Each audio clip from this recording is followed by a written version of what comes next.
This is the How to Think and Grow Rich book by Napoleon Hill. And I wrote it here. So this is like basically my affirmation video of that book. And this is chapter 11, The Mystery of Sex Transmutation, the 10th Step Towards Riches. The meaning of the word transmute is, in simple language, the changing or transferring of one element of form of energy into another. The emotion of sex brings into being a state of mind. Because of ignorance on the subject, this state of mind is generally associated with the physical, and because of influences to which most people have been subjected into acquiring knowledge of sex, things essentially physically have highly biased minds. And the emotion of sex has back of it the possibility of three constructive potentialities, and they are the perpetuation of mankind, the acceptance of health as a therapeutic agency it has no equal, the transformation of mediocrity into genius through transmutation of sex. Transmutation is simply and easily explained. It means the switching of the mind from thoughts of physical expression to thoughts of some other nature. Sex desire is the most powerful of human desires, and when driven by this desire, men develop keenness of imagination, courage, willpower, persistence, and creative ability unknown to them at other times. When harnessed or directed along other lines, this motivating force maintains all of its attributes of keenness of imagination, courage, and etc., which may be used in creative fortunes, creative forces in literature, or only in other profession or calling, including, of course, the accumulation of riches. The transmutation of sex energy calls for exercise of willpower. To be sure to the reward is worth the effort. The desire for sexual expression is born and natural. The desire cannot and should not be submerged or eliminated, but it should be given an outlet through which forms of expression which enrich the body, mind, and spirit of man. If not given this form of outlet through transmutation, it will seek outlets through the purely physical channels. A river may be dammed and its water controlled for a time, but eventually it will force an outlet. The same is the true of the emotion of sex. It may be submerged and controlled for a time, but its very nature causes it to be ever-seeking means of expression. If it is not transmuted into some other creative effort, it will find a less worthy outlet. Fortunate indeed is the person who has discovered how to give sex emotion an outlet through some creative effort, for he has that discovery in himself to the status of a genius. Scientific research has discovered three significant facts. The men of the greatest achievement are of highly developed sex natures and men who have learned the art of sex transmutation. The men who have accumulated great fortunes and achieved outstanding recognition in literature and industry and architecture and professions which motivated by the influence of a woman.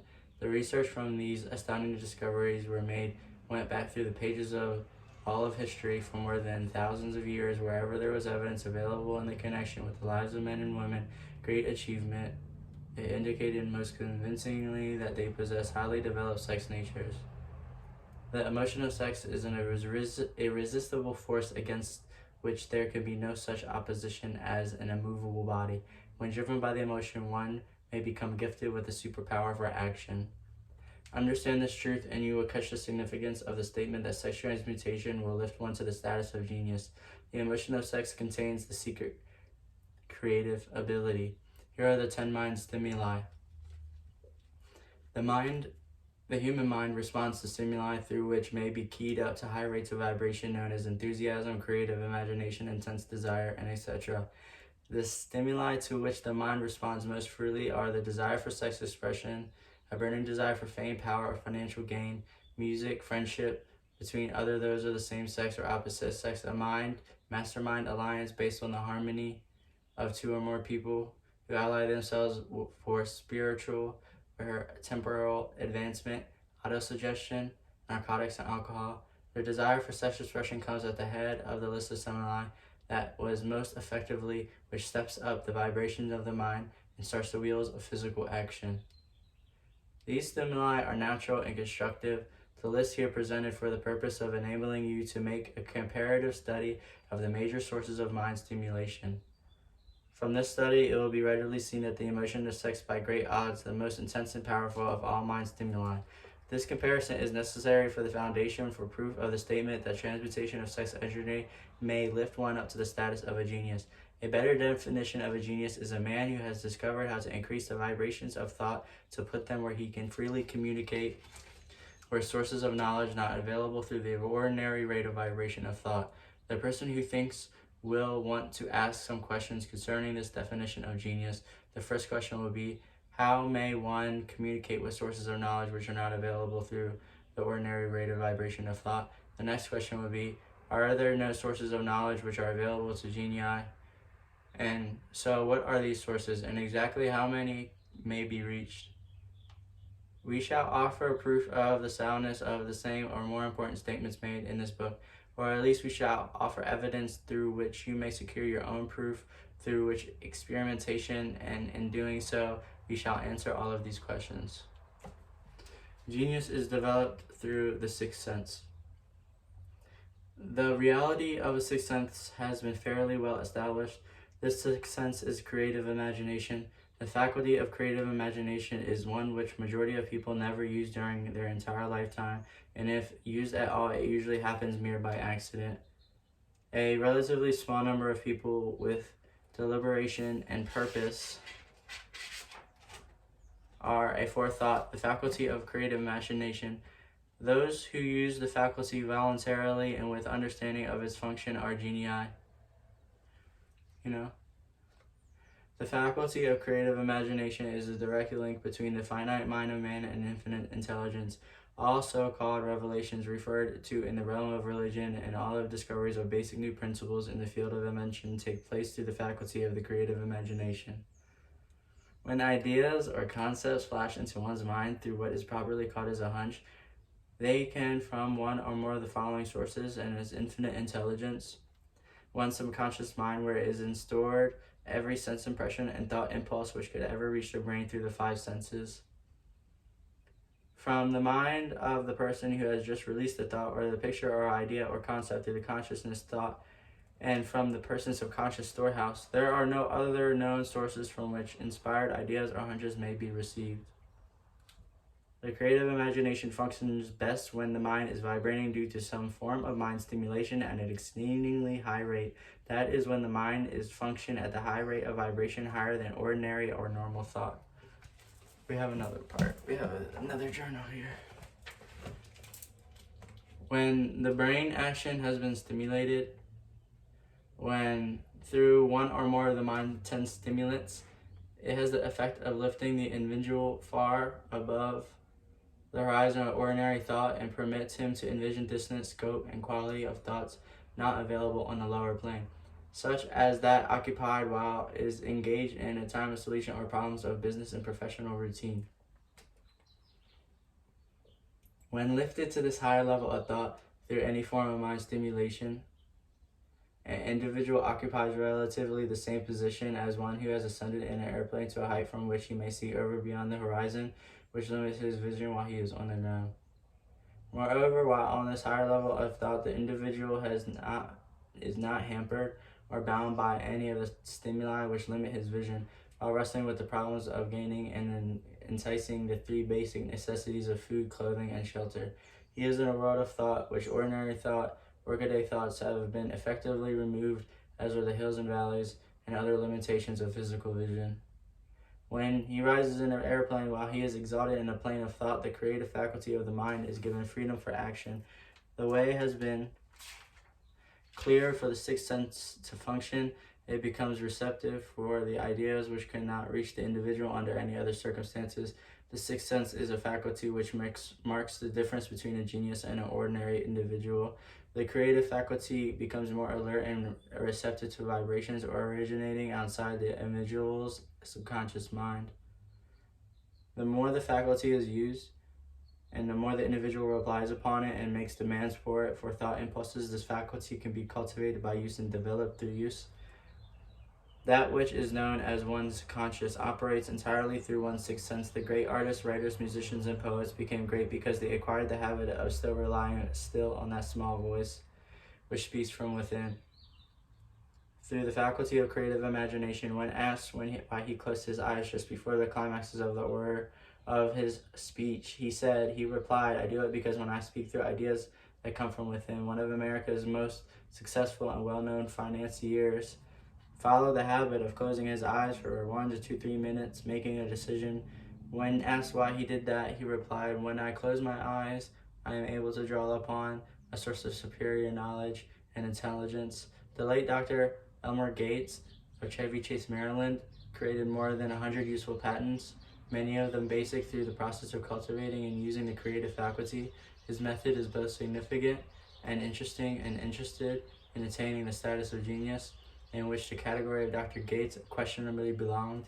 Dr. Gates was one of the really great, though less publicized scientists of the world. In his laboratory, he had what he called a personal communication room. It was practically soundproof and so arranged that the light would be shut out. It was equipped with a small table in which he kept a pad of writing paper. In front of on the wall was an electric push button which he controlled with the lights. While he was desiring to upon the forces available to him through the creative imagination, he would go into the room, seat himself on the table, and shut off the lights, and concentrate upon known factors of the invention on which he was working, remaining in that position until ideas began to flash into his mind in connection with the unknown factors of the invention. On one occasion, ideas came through so fast that he was forced to write for almost 3 hours. When the thoughts stopped flowing and he examined his notes, he found that he contained a minute description of a principle which had not been parallel among known data of the scientific world. Moreover, the answer to his problem was intelligently presented in these notes. In this manner, Dr. Gates completed over 200 patents that had been begun but not completed by half-baked brains. Evidence of the truth of this statement is in the United States Patent Office. Dr. Gates earned his living by sitting for ideas for individuals and corporations. Some of the largest corporations in America pay his substantial fees by the hour for sitting for ideas. The reason faculty is often faulty because it is largely guided by one's accumulated experience.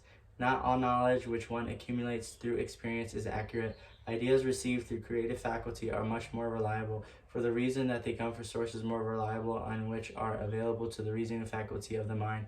The major difference between geniuses and the ordinary crank inventor may be found in the fact that the genius works entirely through his faculty of creative imagination, while the crank knows nothing of this faculty. The scientific inventors such as Mr. Edison and Dr. Gates may use both of their synthetic and creative faculties of imagination. For example, the scientific inventor or genius begins the invention by organizing and combining the known ideas or principles accumulated through the experience through the synthetic faculty, the reasoning mind. If he finds this, he accumulates knowledge to be sufficient for the completion of his invention, then he draws upon the sources of knowledge available to him through his creative faculty.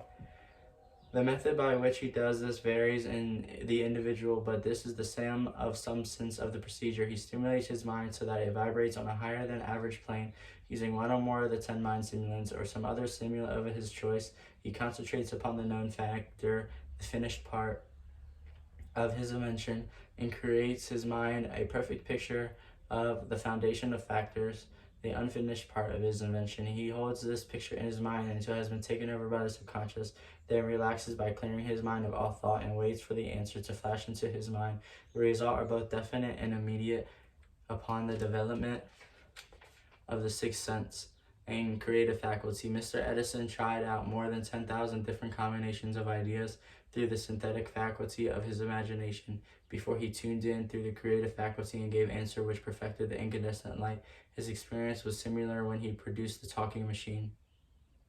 This is plenty of reliable evidence that the faculty of creative imagination exists. The evidence is available and reliable through accurate analysis of men who have become leaders in their respective callings without having had extensive educations. Lincoln was a notable example of a great leader who achieved great success through the discovery and use of his faculty of creative imagination. He discovered and began to use his faculty as a result of a stimulation of love which he experienced after he met Anne Rutledge, a statement to the highest significance in connection with the study of the source of genius. The pages of history are filled with rewards of great leaders and achievements who have been traced directly to the influence of a woman who aroused the creative faculties of their mind through the stimulation of sex desire. Napoleon Bonaparte was one of them. When inspired by his first wife, Josephine, he was irresistible and invincible. When his better judgment or reasoning faculty prompted him to put Josephine aside, he began to decline. His defeat at St. Helena were not far distant. If good taste would permit, we might easily mention scores of men well known to American people who climbed to great heights of achievement under stimulating influence of their rise, only to drop back to destruction after money and power got to their heads, and they put aside the old wife for a new one. Napoleon was the only man to discover that sex influence from the right sources is more powerful than any substitute of expression or expansion that may be created by mere reason. The human mind responds to stimulation. Among the greatest and most powerful of these stimuli is the urge of sex. When harnessed and transmuted and as a driving force, it is capable of lifting men into a higher sphere of thought, which enables them to master their lives and stay high upon the plane of the highest order. Unfortunately, the genii have been made only they have made the discovery. Others have accepted the experience of sex urge without discovering one of its major potentialities, a fact which accounts for the great number of others as compared to the limited number of genii. For the purpose of refreshing the memory in connection with the facts available from the biographies of certain men, we were presented the names of a few men of the outstanding achievement of which whom was known to have been highly sex-natured. The genius which has undoubtedly found its source of power in transmuted sex energy. George Washington, Napoleon Bonaparte, William Shakespeare, Abraham Lincoln, Ralph Waldo Emerson, Robert Burns, Andrew Jackson, Thomas Jefferson, Albert Hubbard, Albert H. Gary, Oscar Wilde, Woodrow Wilson, John Patterson, Enrico Caruso. Your own knowledge and biography will enable you to add to this list. Find if you can see a single man in all of history who achieved outstanding success in any calling was driven well by sex nature. Sex energy is the creative energy of all genii. There never has been and never will be a great leader, builder, or artist lacking in this driving force of sex. Surely no one will misunderstand this statement. To mean that all are highly sexed are genii, that's what it means. And it attains the status of genius only when, if he stimulates his mind, that it draws upon sources available through the creative faculty of imagination. Chief among the stimuli with which stepping up the vibrations may be produced is sex energy. The mere possession of this energy is not sufficient to produce genius. The energy must be transmuted from desire to physical contact and some other form of desire and action, for it will lift one to the status of genius. Far from becoming genii because of great sex desires, the majority of men lower themselves through misunderstanding and misuse of this great force to the status of a lower plane. Why men seldom succeed before 40. Hill discovered, Napoleon Hill discovered from the analysis of over 25,000 people that men who succeed, who succeed in any calling or achieve outstanding success seldom do before the age of 40, and more often do they not strike their real pace until they're well beyond the age of 50. This fact was so outstanding that it prompted Napoleon Hill to go into the study of its cause most carefully, carrying the investigation over a period of more than 12 years. This study disclosed the fact that the major reason why the majority of men who succeed do not begin so before the age of 40 or 50 is to their tendency to dissipate their energies through overindulgence and physical expression of the emotion of sex. The majority of men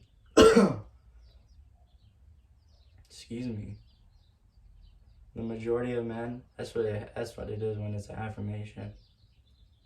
The majority of men learn that the urge of sex has other possibilities which can be transcended into importance, that mere sexual expression is the one who makes the discovery. So after wasting many years of the period of when sex energy is at its height prior to the age of 40 and 50, this is usually followed by noteworthy achievement.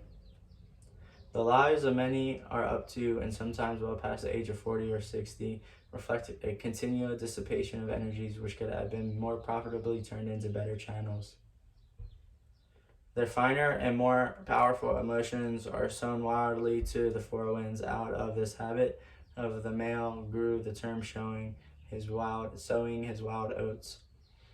The desire for sexual expression is by far the strongest and most impelling of all human emotions. And for this very reason, this desire, when harnessed and transmuted into action other than that of physical expression, may arise to the status of a genius. One of America's most able businessmen frankly admitted that his attractive secretary was responsible for most of the plans he created. He admitted that her presence lifted him to heights of creative imagination such as he could experience under no stimulus. Of the most successful men in America owes most of his success to the influence of a very charming young woman who has served as a source of inspiration for more than 12 years. Excuse me. Affirmation. Everyone knows the man who this reference is made, but not to everyone who knows the real source of his achievements. History is not lacking examples of men who attained to the status of genius. As a result of this artificial use of stimulants in the form of alcohol and narcotics, Edgar Allan Poe wrote The Raven while under the influence of liquor, dreaming dreams that mortal never dared to dream before. James Whitcomb Riley did his best writing while under the influence of alcohol. Perhaps it was thus he saw the ordered intermingling of the real and the dream of the mill above the river and the mist above the stream. Robert Burns wrote his best when he was intoxicated. For my dear, a dip of kindness, yet far. As you come close, you see it clear. But let it be remembered that many such men have destroyed themselves in the end. Nature has prepared her own paths with which men may safely stimulate their minds so they vibrate upon a plane that enables them to tune in fine and rare thoughts which come from no man's nowhere. No satisfactory substitute for nature stimulants has ever been found. It is well known to psychologists that there is a very close relationship between sex desires and spiritual urges. A fact which accounts for the peculiar behavior of people who have harnessed the powers of sex desires and spiritual urges. The world is ruled and the destiny of civilization is established by the human emotions. People are influenced in their actions not by reason but much by feelings. The creative faculty of the mind is set into action entirely by the emotions and not by cold reason. And the most of all humans is that of sex, and there are many other mind stimulants, some of which have been listed, but none of them nor of them combined can equal the driving power of sex. A mind stimulant is any influence which will either temporarily or permanently increase the vibrations of thought. The 10 major stimulants described here, those are more commonly resorted through. 2. Use the sources and may commence with the infinite intelligence, or enter at will the storehouse of the subconscious mind, either is on its own, or is some other person. A procedure which all there is of a genius. A teacher who has trained and directed the efforts of more than 30,000 sales of people made the outstanding discovery that highly sexed men are the most efficient salesmen. The explanation is that the factor of personality known as personal magnetism is nothing more, nothing less than sex energy. Highly sexed people always have plentiful supply of magnetism. Through cultivation and understanding, this vital force may be drawn upon and used to a great advantage in the relationships between people. This energy may be communicated through in the following media. The handshake, the touch of the hand indicates instantly the presence of magnetism. The tone of voice, magnetism of sex energy is the factor which the voice may be colored or made musical and charming. Posture and the carriage of the body. Highly sexed people move briskly and with grace and ease. The vibrations of thought. Highly sexed people mix the emotions of sex with their thoughts, or may do so at will. and they do that and may influence those around them. Body adornment. People who are highly sexed are usually very careful about their personal appearance.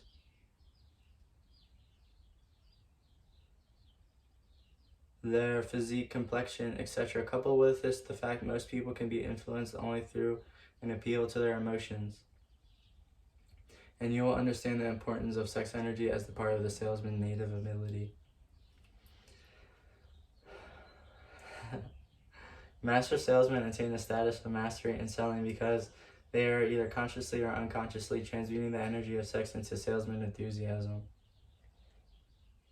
In this statement may be found a very practical suggestion as to the actual meaning of sex transmutation. The salesman who knows how to take his mind off the subject of sex and direct it into sales effort. With so much enthusiasm and determination as he would apply his original purpose, has acquired the art of sex transmutation. Whether he knows it or not, the majority of salesmen who transmute their sex energy do so without being in the least aware of what they're doing or how they're doing it. Transmutation of sex energy calls for more willpower than the average person cares to use for this purpose. Those who find it difficult to summon willpower sufficient for transmutation may gradually acquire this ability. Through this requires willpower, and the reward for the practice will be worth the effort. The entire subject of sex is one with which the majority of people appear to not understand. The urge of sex has been misunderstood, and the word of sex is seldom used in polite in society. Excuse me. Men and women who know how to do so are blessed, yes, blessed, with highly sexed natures are usually looked upon as being people who will bear watching.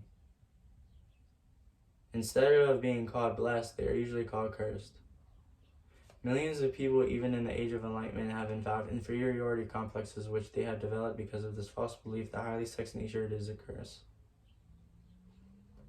These statements of the virtue of sex energy should not be construed. The emotion of sex is a virtue only when used intelligently. The emotion of sex must be enriched in the body and the mind. The better use of this power is the burden of this chapter.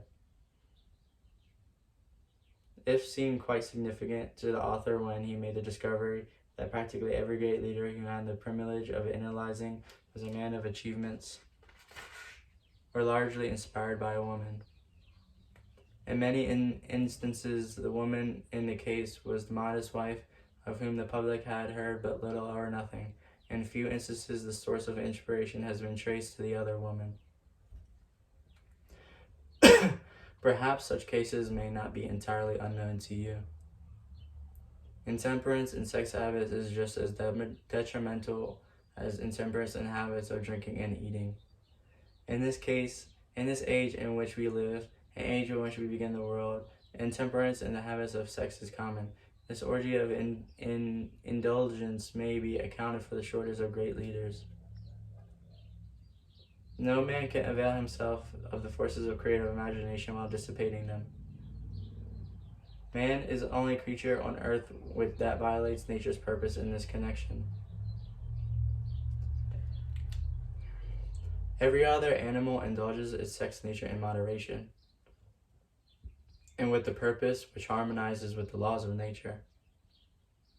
Every other animal responds to the call of sex only in season. Man's inclination to this declare open season. Every intelligent person knows that stimulation and excess through alcoholic drink and narcotics is a form of intemperance which destroys the vital organs of the body, including the brain. Not every person knows, however, that overindulgence in the sex expression may become a habit as detrimental to the creative efforts as narcotics and alcohol. A sex madman is essentially no different from a dope madman. Both have lost control of their faculties of reason and willpower. Sexual overindulgence may not only destroy reason and willpower, but it may lead to either temporary or permanent insanity. Many cases of hypochondria, imaginary illness, grow out of the habits of developed in ignorance of true function of sex. From these brief references to the subject, it may be readily seen that the ignorance on the subject of sex transmutation forces stupendous penalties upon the ignorant and the one at hand, and withholds from them equally stupendous benefits from the other widespread ignorance on the subject of sex due to the fact that the subject has been surrounded by mystery and beclouded by dark silence. Man, excuse me, I just keep coughing. Where were we? The conspiracy of the mystery of silence has been the same effect upon the minds of young people that the psychology of prohibition had. The result has increased curiosity and desire to acquire knowledge is verbatim on the subjects, and to the shame of the laws that make the most psychiatric by training and qualified to educate youth on that subject. Information has not been easily available. Seldom does any individual enter upon highly creative effort in any field of endeavor before the age of 40. The average man reaches the period of his greatest capacity to create between 40 and 60. Excuse me. These statements are based on the analysis of thousands of men and women who have been carefully observed. They over there should be encouraging to those who fail to arrive before the age of 40, and to those who become frightened to the approach of old age. Around the 40-year mark, the years between 40 and 50, as a rule, the most fruitful man should approach this age not with fear and trembling, but with hope and eager anticipation. If you want to receive evidence that most men do their best work before the age of 40, study the records of the most successful men known to the American people. And you will find Henry Ford did not hit his pace of achievement until he was past the age of 40. Andrew Carnegie was well past 40 before he began to reap the reward of his efforts. James J. Hill was still running a telegraph at the age of 40. His stupendous achievement took place after that age. Biographies of American industrialists and financiers are filled with evidence that the period of 40 to 60 is the most productive age of man. Between the ages of 30 and 40, man begins to learn that if he ever learns, the art of sex transmutation. This discovery is generally accidental, and more often than otherwise, the man makes it totally unconscious of his discovery. He may observe that his powers of achievement have increased around the age of 35 to 40, but in most cases, he is not familiar with this cause of changing, that the nature begins to harmonize the emotions of love and sex in the individual between the ages of 30 and 40, so that he may draw upon those great forces and apply them adjointly in a stimuli to action. Sex alone is mighty urge to action, but the forces are like a cyclone. They are often uncontrollable. When the emotion of love begins to mix itself with the emotion of sex, the result of calmness of purpose, poise, accuracy, and judgment, and balance. What person who has attained to the age of 40 is so unfortunate as to able analyze these statements and to condemn them down into experience? Man.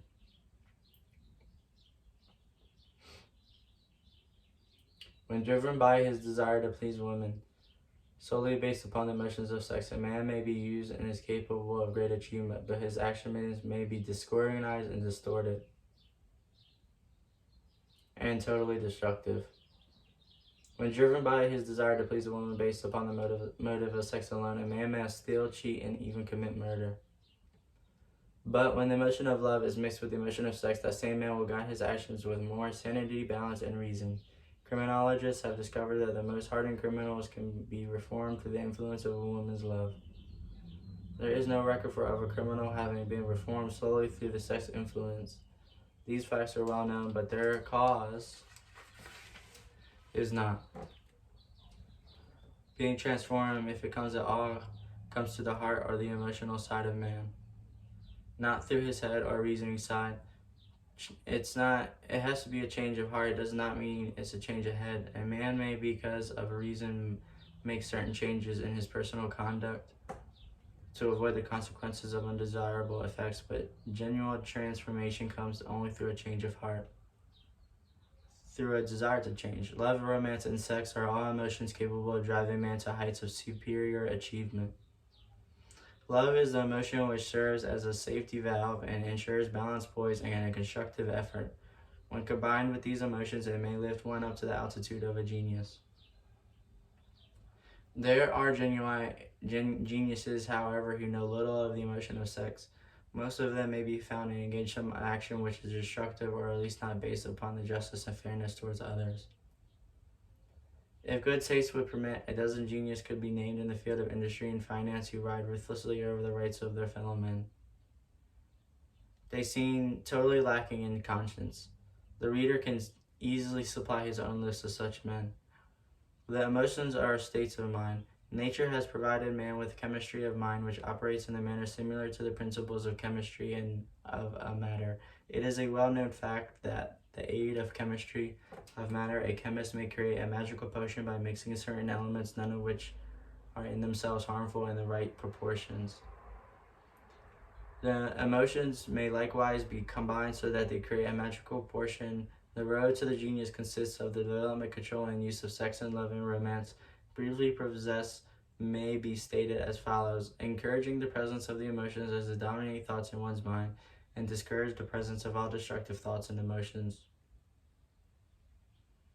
The mind is a creature of habit. It thrives upon the dominating thoughts fed it through the faculty of willpower. One may discourage destructive presence and encourage only positive emotions.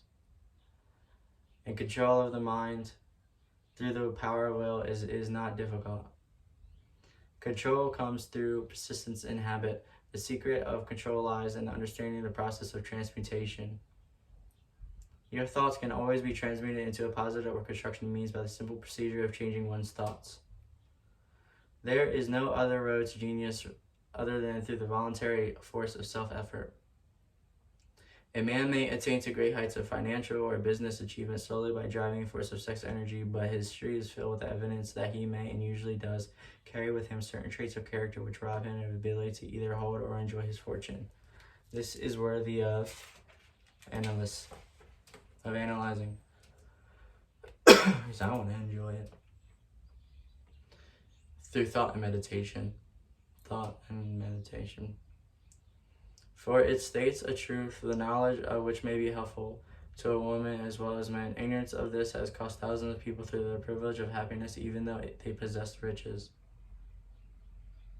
The emotions of love and sex leave their unmistakable marks upon the features. Moreover, these signs are so visible that all who wish to read them, the man who is driven by the storm of passion based upon sex alone plainly advertises that on his face. The emotion of love, when mixed with the emotion of sex, softens, modifies, and beautifies the facial expressions. No character analyst is needed to tell you this. You may observe it for yourself. The emotion of love brings out and develops the artistic and the aesthetic nature of man. It leaves in its impress upon one's very soul, even after the fire has been subdued by time and circumstance. Memories of love never pass. They linger, guide, and influence long after the source of stimulation has faded. There is nothing new in this.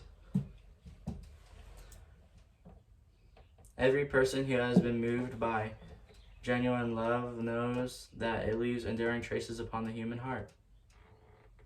The fact of love endures because it is spiritual in nature. The man who cannot be stimulated to great heights of achievement by love is hopeless. He is dead. Through may he seem to live.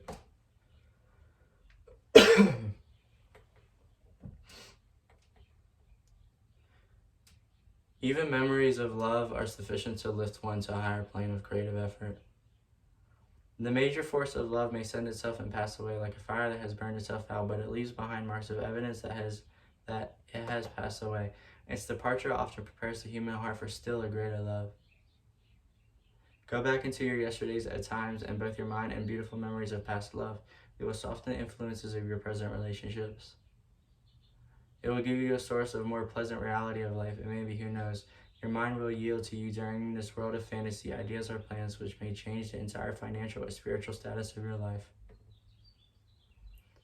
If you believe yourself unfortunate because you have loved and lost, perish the thought. One who has loved truly can never lose it entirely. Love is whimsical and temperamental, and it comes and pleases as it goes, and goes away without warning. Accept and enjoy it while it remains, but spend no time worrying about its departure. Worry will never bring it back. Dismiss also the thought that love never comes but once. Love may come and go, times without number, but there are no two love experiences which affect one in just the same way. There may be, and some usually are, love experiences which leaves a deeper imprint on the human heart than others. But all love experiences are beneficial except to the person who becomes resentful when love makes its departure. There should be no disappointment over love, and there should be none if people understand the difference between the emotions of love and sex. There would be no people who understand the difference.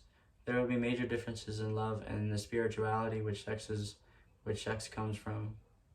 No experience that touches the human heart with a spiritual force can possibly be harmful except through ignorance or jealousy. That's a deep one. Love is without a question life's greatest experience. It brings one into communion with infinite intelligence. When mixed with the emotions of romance and sex, it may lead one far up the ladder of creative effort. The emotions of love and sex romance are sides of the eternal triangle of achievement, building, genius. Nature creates genii through no other force. Love is an emotion with many sides, shades, and colors. The love which one feels for parents or children is quite different from one that feels for a sweetheart. The one that is mixed with the emotion of sex while the other is not. The love which one feels, the true friendship, is not the same as one felt for a sweetheart or parent or children, but in two other form is a source of love. Then there is the emotion of love for the things inanimate, such as the love of nature's handiwork. But most intense and burning of all of these various kinds of love is that experience in the blending of emotions of love and sex. Marriage is not blessed with the eternal infinity of love properly balanced in proportion with sex cannot be happy ones. And seldom endure. Love alone will not bring happiness in marriage, nor will sex alone. When these beautiful emotions are blended, marriaged, and brought about, the state of mind closest to spirituality that one may ever know on this earthly plane. When the emotion of romance is added to that of love and sex, the relationship between the finite mind of man and infinite intelligence are moved even closer. Then a true genius has been born. What a different story if this was usually associated with the emotion of sex. Here is an interpretation of the emotion which lifts its one to the commonplace and makes it of potter's clay in the hands of God, from which fashions all of the beautiful and inspiring. It is an interpretation which, when properly understood, between harmony of the chaos of which exists in too many marriages. The disharmony, often expressed in the form of nagging, may usually be traced to the lack of knowledge on the subject of sex, where love and romance and the proper understanding of the emotion and the function of sex abide, there is no disharmony between married people. Fortunate is the husband whose wife understands the true relationship between the emotions of love, sex, and romance. When motivated by this wholly triumphant, no form of labor is burdensome, because even the most lowly form of effort takes on the nature of love. And this is a very old saying that a man's wife may either make him or break him. But the reason is not always understood. The making and breaking is the result of wife's understanding or lack of understanding of the emotions of love and sex and romance. Despite the fact that men are polygamists by the very nature of their inheritance, it is true that no woman has great influence on a man as his wife unless he is married to a woman who is totally unsuited to his nature. If a woman permits her husband to lose interest in her and become more interested in other women, it is usually because of her ignorance and indifference towards the subject of sex, love, and romance. This statement presupposes, of course, that the genuine love once existed between a man and his wife. The facts are equally acceptable to a man who permits his wife interest in him to die, when married people often bicker over a multitude of trivialities. If this is analyzed accurately, the real cause of the trouble will be often found in the indifference of the ignorance of these subjects. Man's greatest motivating force is his desire to please a woman. The hunter who excelled during the prehistoric days before the dawn of civilization did so because of his desire to appear great in the eyes of a woman. Man's nature has not changed in the respect the hunter of today brings home no skins of wild animals, but he indicates his desire for favor by supplying fine clothes, motor cars, and wealth. Man has the same desire to please a woman that had before the dawn of civilization. The only thing that changed is his method of pleasing. Men who accumulate large fortunes and often attain to great heights of power and fame do so mainly to satisfy their desire to please a woman. Take women out of their lives, and their great wealth will be useless to most. It is this inherent desire of man to please woman which gives woman the power to make or break a man. Women who understands man's nature and tactfully caters to it need no fear of competition from other women. Man may be giants with indomitable willpower when dealing with other men, but they are easily managed by the women of their choice. Most men will not admit that they are easily influenced by the woman they prefer because it is their nature of the male to be recognized as the strong of the species. Moreover, the intelligent woman recognizes this manly habit and very wisely makes no issue of it. Some men know that they are being influenced by the women of their choice, their wives, sweethearts, and mothers or sisters, but they tactfully refrain from rebelling against the influence because they are intelligent enough to know that no man is happy or complete without the modifying influence of the right woman. The man which does not recognize this important truth deprives himself of the power which he has done more to help men achieve success than all forces combined. That was The Mystery of Sex Transmutation. You can call me RO. That was chapter 11. Thanks.